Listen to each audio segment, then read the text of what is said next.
All right, on to the next vocabulary term. We're going to learn about electrolytes, okay? So electrolytes, the definition is compounds that conduct an electric current in aqueous solutions, okay? Think of electrolytes as things that cause electricity, okay? Electrolytes, electricity, that will help you remind you what it is, okay? Basically, an electrolyte are going to be from ionic compounds, and covalent compounds are not electrolytes. Okay, so let's sort of recap why ionic compounds will become an electrolyte. So ionic compounds do what we call ionize, okay, meaning they separate into positive and negative ions in water to produce charged particles that can carry an electric current, okay? So for instance, if you take NaOH or NaCl and you put it in water, they separate. So you have a positive sodium here and a negative hydroxide over here. Over here you have a positive sodium, and over here you have a negative chlorine. So when they separate, you have a bunch of pluses and minuses just hanging out. And when you have positive and negative charges, that is what causes electricity to run, okay? So if you go onto the bottom here, electrolytes will light up a light bulb, okay? Because you have a bunch of positive and negative charges here, positive and negative charges, when you have charges like this, that is what causes light bulbs to turn on, okay? You need charged particles to have electricity. And these charged substances will be called an electrolyte. So if we go back and talk about non-electrolytes do not conduct an electric current because they do not have positive and negative charges, okay? If you were to look at sugar and you put it in water, sugars don't separate, okay? Sugars don't separate, so they just are hanging out in big blobs like this. They are neutral, no positives, no negatives, and therefore they will not have any positive or negative charges, okay? So let's fill out this sentence here. Covalent compounds do not dissociate, meaning that they do not separate in water, and thus do not form charged particles and do not carry an electric current. Okay, so non-electrolytes will not light up a light bulb because there are no positives and negatives, no charged particles, so it is completely off. No electricity when you have sugar in water. Okay, so let's recap back here. Remember, inside water, right, you have H2O. Remember, you have oxygen that is partially negative and hydrogen that is partially positive. So when you have an ionic compound, ion, meaning they have positive and negatives, that water molecule will separate that positive, negative, and that's why they break apart like this, right? So think electrolyte, you will get a nice light bulb shining right here. Okay? But a non-electrolyte, you do not have any light. No light. Okay? So think of those keywords when you are trying to solve your electrolyte and non-electrolyte problems. Okay? So here, let's practice. Okay? here's a chart below where you are going to identify whether these compounds are going to produce an electrolyte or a non-electrolyte. Okay, so a couple of things to recap to help you with these problems. Remember the trick, I'm on CNN. I'm on CNN, okay? What does the I stand for? It's ionic. An ionic bond is when you have a metal with a non-metal, right? And then what does covalent bonds mean then? Covalent bonds, choose a different color here. Covalent is when you have a non-metal with a non-metal, okay? So when you think of ionic bonds, ionic is when you have positive and negatives. And when you have positives and negatives, then you have an electrolyte, because when you have charged particles, you will get light, electricity, okay? So let's recap on your periodic table here what your metals and nonmetals are. Okay, so remember that your nonmetals are, let's look here, going to be on this side of your staircase, plus hydrogen over there, okay? And then your metals are everything else here, okay? These are all metals, okay? So your staircase separates your metals from your non-metals. So look at the staircase, okay? Except hydrogen here, it is a non-metal, okay? So let's go back and identify these type of bonds. You have K and Cl, yet you have a potassium and a chlorine, so find them on your periodic table here. Potassium is here and chlorine is here. If you have a metal and a non-metal, then you know you have an ionic bond, right? So look at your little cheat sheet up here. I'm on CNN. If you have an ionic bond, you have positive and negative charges. Therefore, you are an electrolyte, okay? All right. You are going to try the rest of these, okay? A little side note here. Remember, if you have a polyatomic, you're automatically an ionic bond. You have ions. Okay, so I would take this moment right here and fill out the rest of the chart. And then, so pause. And then if you play, I will have all the answers just show up. All right, so here are all the answers, okay? For example, like this one right here, it's sugar. Carbon, hydrogen, and oxygen are all non-metals. So if you looky here, you have carbon, and then hydrogen's over here, and oxygen, they're all non-metals. So you know you have a covalent bond. Covalent bonds do not have charges, okay? So that's why it is a non-electrolyte, because it will not light up, okay?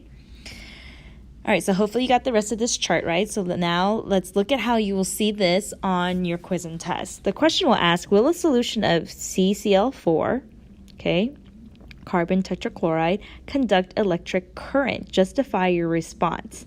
Okay, for us to answer this question, we first need to identify this compound here, carbon and chlorine. So let's find them over here. Carbon is here, chlorine is here. You have two non-metals. If you have two non-metals, then you know you have a non and a non. That means you have a covalent bond. A covalent bond has no charges. Therefore, it will not conduct an electrical current, okay? No charges, okay? What about Li2SO4, lithium sulfate. Will lithium sulfate conduct an electric current? Okay, a couple of things here. Lithium over here is a metal. When something has a metal, you automatically know it's going to be an ionic bond. It's also attached to a polyatomic sulfate, so you know that it is an ionic compound. So here you have a metal with a polyatomic. This is an ionic bond. Ionic, ion means they have charges, meaning they have a positive and negative, and therefore, yes, it will, ooh, that will looks sort of weird. Let me rewrite it. Will conduct an electrical current. All right? Okay, now let's talk about the vocabulary word concentration. Concentration is a measure of the amount of solute per given amount of solvent or solution. Okay, so if you can see here, it's measured in what we call molarity. It's capital M. So here, this is a concentrated solution, meaning there's a lot of solute in solvent, and here you see that it is a small concentration. It is a low concentration of solute per solvent. We're going to learn these words in more detail when we get to the math, but here you have a concentrated solution, and here you have what we call dilute solution. I'm sure you heard of that word before. Okay, but concentration is all about how much solute, for example, like salt, you have in water. Okay, so here are some more vocabulary words that we need to learn. A saturated solution means it contains the maximum amount of solute that will dissolve in a solvent at a given temperature. Meaning that if you put more solute than the maximum, it will not dissolve. It will just sink to the bottom. It's like when you add sugar to tea and you mixy, and there's still sugar at the bottom, that means you've already hit the maximum. It's saturated.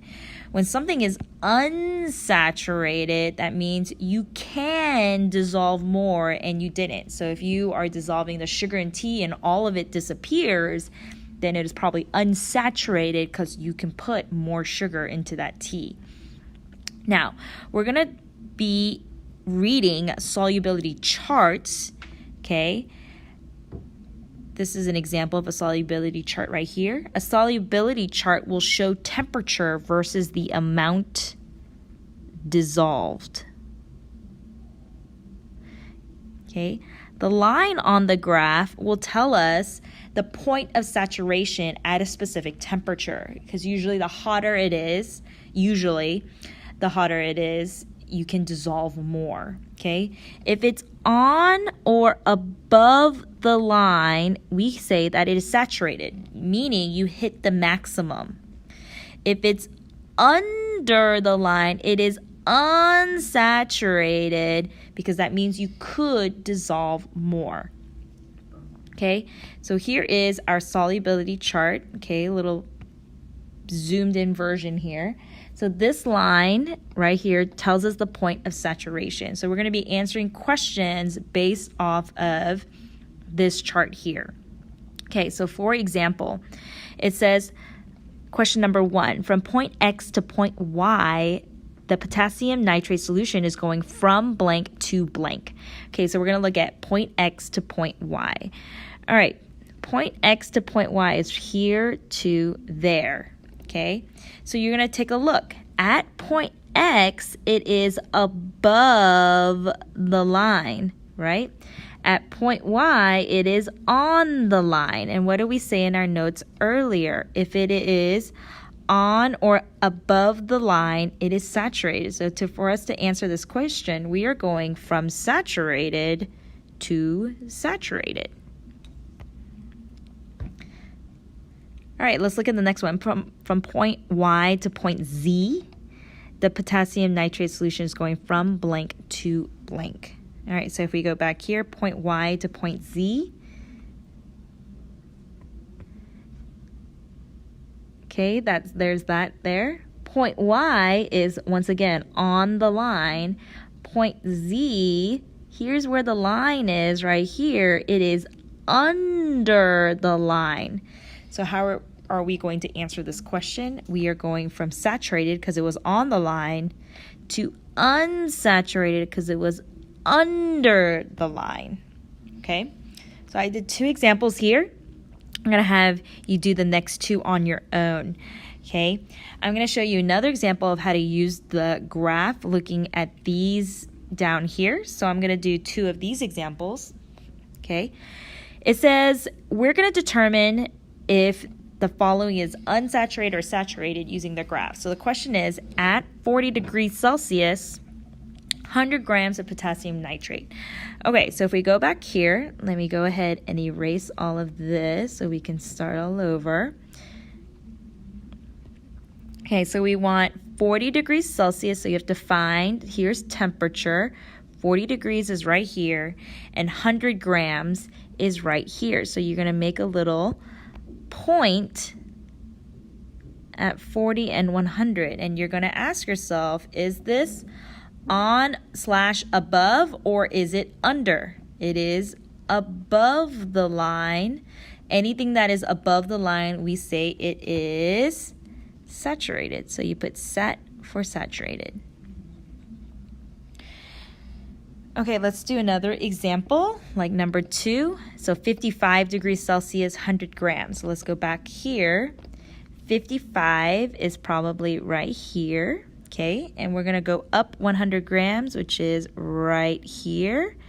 This is on the line. If it's on the line, is it saturated or unsaturated? It is saturated. Okay, so if you draw a point that is under the line, then it is unsaturated. Okay, remember, if it's saturated, it is on or above the line. Okay, so you're going to do the rest for practice. All right, on to the next thing of how we can use our graph. All right, so here's a couple more ways that we can use our solubility chart here, solubility graph. Okay, so this is a totally different graph over here. So let's read this first sentence here. It says at 10 degrees Celsius, blank is the most soluble and blank is the least soluble. So here we have 3 different compounds. We have potassium nitrate, potassium chloride, and sodium chloride over here. So we want to know out of the 3, which one is the most soluble, meaning it can dissolve the most amount. Okay, so you're going to look at 10 degrees Celsius, which is right here, and you're going to go up to the very highest line you see. That's this one here. This line belongs to NaCl. So you're going to say that NaCl is the most soluble because it is the highest one here. I know it's a little hard to see, but this line right here belongs to NaCl. It wants to know the least soluble as well, so you want to find the line that is the lowest at 10 degrees, and the one that is lowest at 10 degrees is this one right here, and this line belongs to KNO3. So then the answer over here is KNO3. Okay, so you're going to do the same thing in these next 2 problems at 30 degrees and at 60 degrees. So here's 30 degrees to 60 degrees. Look to see which one's highest and which one's the lowest, okay? Now, this next portion right here is ones that we have done before, so you should know how to do it, but something to be careful about. It says at 90 degrees Celsius, 50 grams of KCl. So you have 3 different lines over here, so you are going to have to be careful as to which line belongs to who. Okay, if you get confused, then you'll be answering the wrong thing. So first you find 90 degrees, it's right here, and you find 50 degrees, okay? And that's this point right here. It's specifically talking about KCl, which is this this guy right here, so it's specifically talking about this line right here. Now, in according to this line, is it on, above, or under the line? It's under the line, so we call this unsaturated. Okay, one more example. Here you have 40 degrees Celsius, 50 grams of potassium nitrate. So you're going to find 40, and you want 50. So you're going to go up all the way here, and that's this point right here. This point right here, you got to compare the KNO3. So you want to look for this KNO3 line, which is this one right here. If you look closely, is this on, above, or under the line? It's under the line, so we call this unsaturated as well. Okay, so you're going to do the rest as practice. Okay, the last type of question you will see looks like this. Okay, where it says to use a graph to identify the salt or compound. So here it says you want 41 grams dissolved at 30 degrees Celsius. So when you're trying to identify, you are looking for the compound, okay, that has this description. So it's going to be on the line. On the line. So 41 grams, 30 degrees Celsius. So be careful, the temperature is down here. So we're at 30 degrees Celsius. We want 41 grams. So 41 grams is right here. Okay, so what line am I on? So I follow this line here. I'm talking about KNO3. So over here, I'm going to write it's potassium nitrate. Okay, let's do one more example. You have 50 grams here at 80 degrees Celsius. A very common mistake is a lot of people do 80 grams and 50 degrees Celsius, and that will not get you the right answer. So if you look at temperature, it's down here. We want 80 degrees Celsius, which is here, and you're going to go up to 50, which is right here. Remember, when you're identifying, it has to be on the line, okay? So what line is this on? This is on KCl. So you are going to write KCl here because this description was on the line of KCl, potassium chloride. You're going to do the rest as practice and get it checked by your teacher, all right? And then we will move on to precipitation reactions next.